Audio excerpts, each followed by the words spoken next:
Well, it is a controversial topic on a Toronto University campus this month. Some people on the campus saying pronouns like he, she, him, or her do not represent them accurately. Now, the university wants staff to use alternate pronouns, but Jordan Peterson is a psychology professor at the university, and he is refusing to do that. Take a look at this. The reason I'm defending freedom of speech is because that's how people with different opinions settle their opinions in a civil society. Peterson, do you have any comments on the Nazi presence at your protest? The presence of Nazis and white supremacists assaulting people at your protest. Do you have any comment on that? Yeah, I don't like Nazis.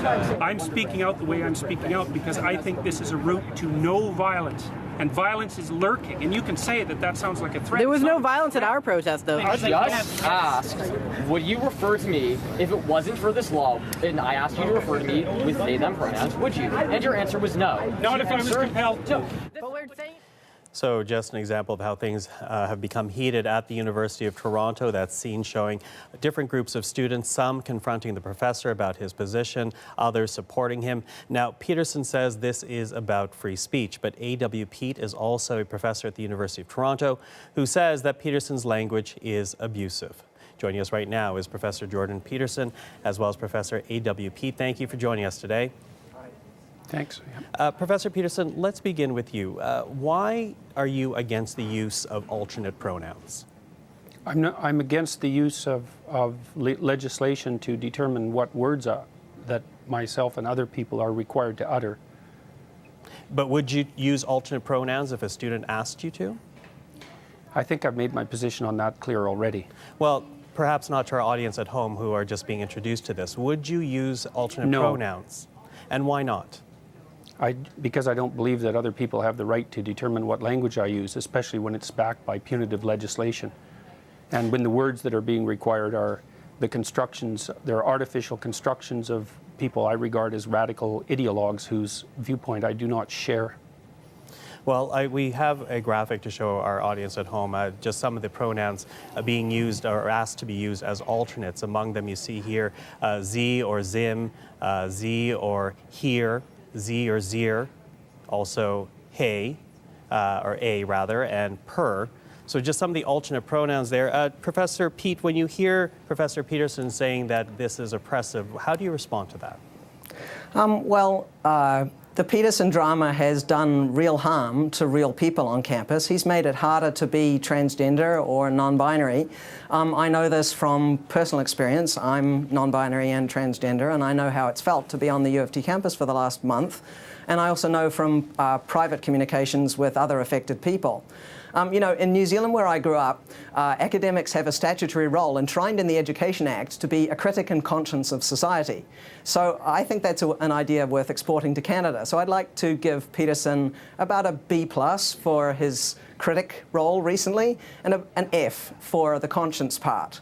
A student once said to me when I finally obtained tenure, "Now, Professor, now that you have obtained superpowers, you must agree to use them for good, for peace and justice." So I invite Peterson to start doing more of that.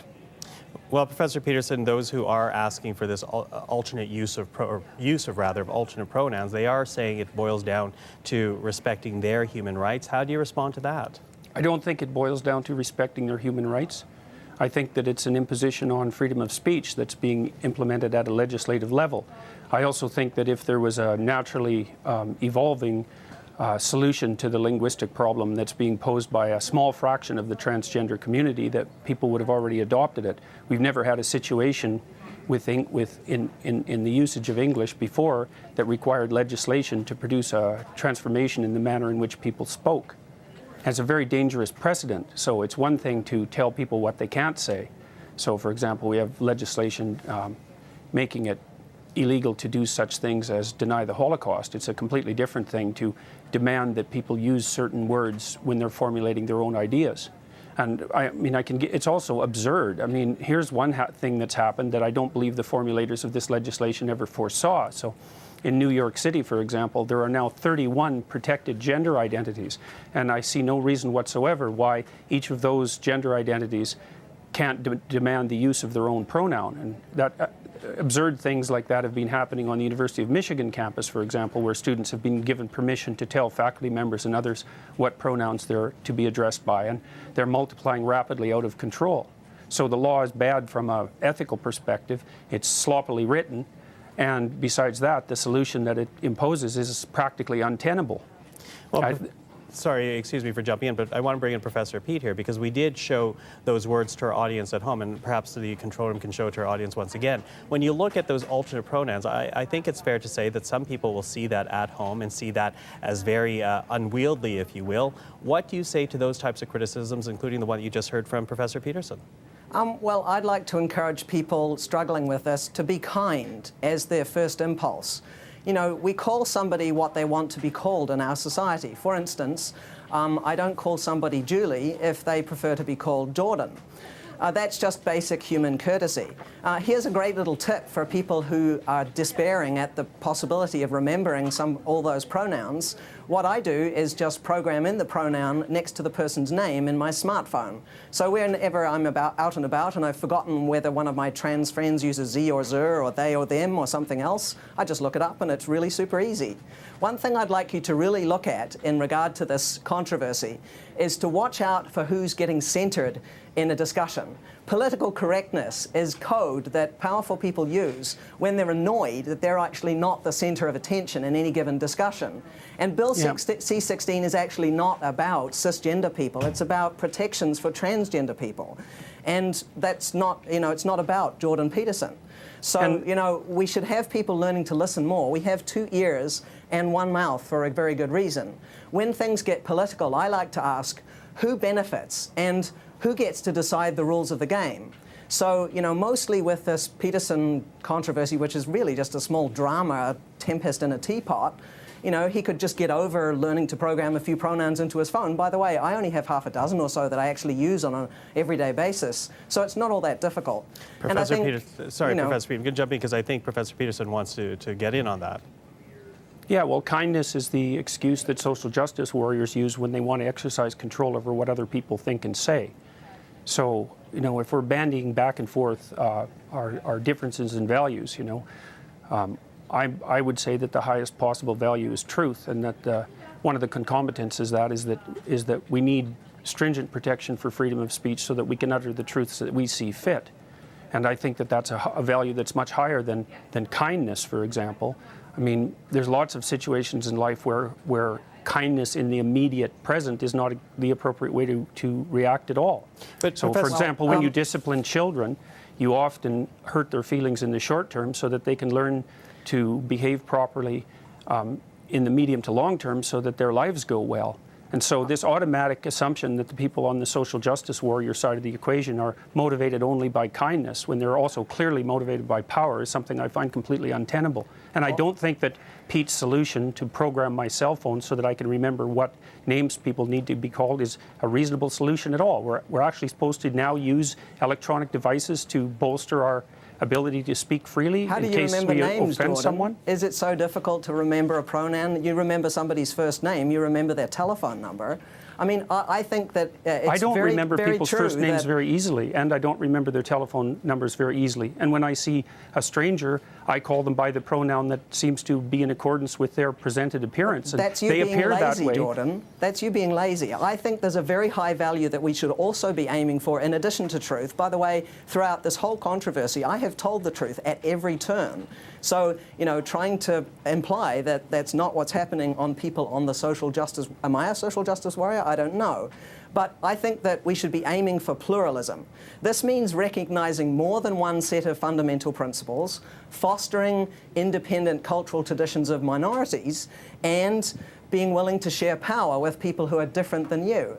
I think if you just stop centering this whole controversy on yourself and how hard it is for you to accommodate genderqueer people, well, have a little bit of sympathy. I mean, those of us who are trans encounter much more greater indignities every day and every week of the month. For example, have you recently had a bank employee accuse you of trying to masquerade as yourself at a bank and then locking down your ATM card and credit card so that you can't use any money?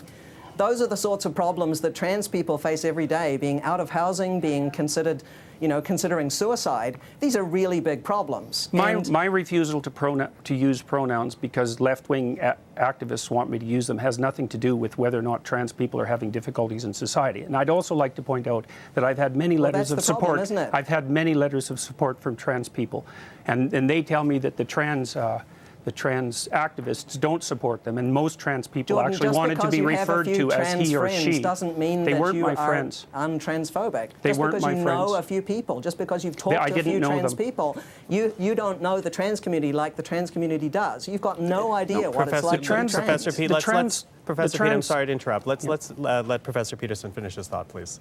All right. So, the trans activists aren't proper representatives of the trans community because they haven't been elected by the trans community. Nobody elected you either, Jordan. I'm not speaking for anyone except myself, and on behalf of other people, perhaps who want to maintain the right to free speech. I'm not claiming that I'm a representative of white people or white men or any other group. I'm speaking on behalf of myself, and so I'm not taking. But Professor Peterson, let me jump in there, though, because we have seen an evolution of language. There are words that we don't use anymore. Not by legislation. Well, legislation or not, there are words that have evolved. We don't use, for example, I'm Asian.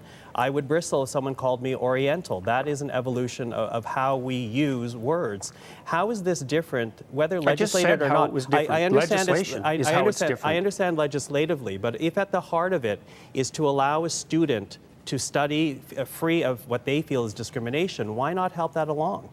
I already made my case for why not help that along. I believe that this legislation is extraordinarily dangerous, and there's other elements of it too that we haven't even got to in our society yet, like the protection for gender expression. And I've looked at gender expression in the Ontario Human Rights Code, and as far as I can tell, gender expression is best summarized in a single word: fashion. No. Because it's the way that you present yourself in public with your clothing and your manner of dress. And so I also think that the legislation that we are bringing forth with Bill C-16, and that's already in place in places like Ontario, also makes fashion criticism something akin to a hate crime. And because there's been so much noise about the identity component of this, we haven't even talked about gender expression. This is appalling legislation. And the idea that referring to someone by the pronoun of their choice is going to radically improve their status in society or their mental health is a completely unproven assumption. I think it'll have exactly the opposite effect. Professor Pete, I want to ask you, because it's been brought up a couple of times, to Professor Peterson's point, if this was so popular, if this was so needed, there would be a natural evolution. There wouldn't be need for legislation. Why the need for legislating this as opposed to allowing it to evolve naturally? Well, Bill C-16 and the Ontario Human Rights Code do not actually legislate pronoun usage. They don't specify 31 genders or anything of the kind. But let me jump in, though. The university is essentially telling, at this point, it's human resources people to use alternate pronouns, in a way legislating their staff to do this. No, wait, the legislation also requires it, and the university made clear their concordance with that assumption on my part by mentioning in the letter that asked me to silence myself that I'm required to act in accordance with the provisions of the Ontario Human Rights Act. And so the university knows full well that the legislation does precisely what I suggest it does. It's not written precisely in Bill C-16, it's written in the Ontario Human Rights Code. And if you read the Ontario Human Rights Commission policies on such things, you'll see very rapidly that utilization of preferred pronouns is part of the legislative package. So they're actually, if you read the legislation, Jordan, you will find out that they're actually called correct pronouns. There's no preference about this. There is on the Ontario. There is on the Ontario Human Rights Commission website where the policy is laid out, and if people don't believe that, they can just go look themselves. Professor Pete, when you hear that this is a free speech issue, that you hear Professor Peterson in this case essentially saying that he doesn't want to be legislated to adopt new language, what's your response to that? Well, I share a number of Jordan's concerns about freedom of speech and academic freedom on campus. These are both very, very important principles, and they should apply regardless of what kind of politics you like. For example, if you're a left-winger or a right-winger or an up-winger or a down-winger or whatever it is. But, you know, the reason why we have laws that protect academic freedom and freedom of speech is primarily to prevent government interference in individuals' lives, in their business. It's there really mostly to protect against a form of structural violence.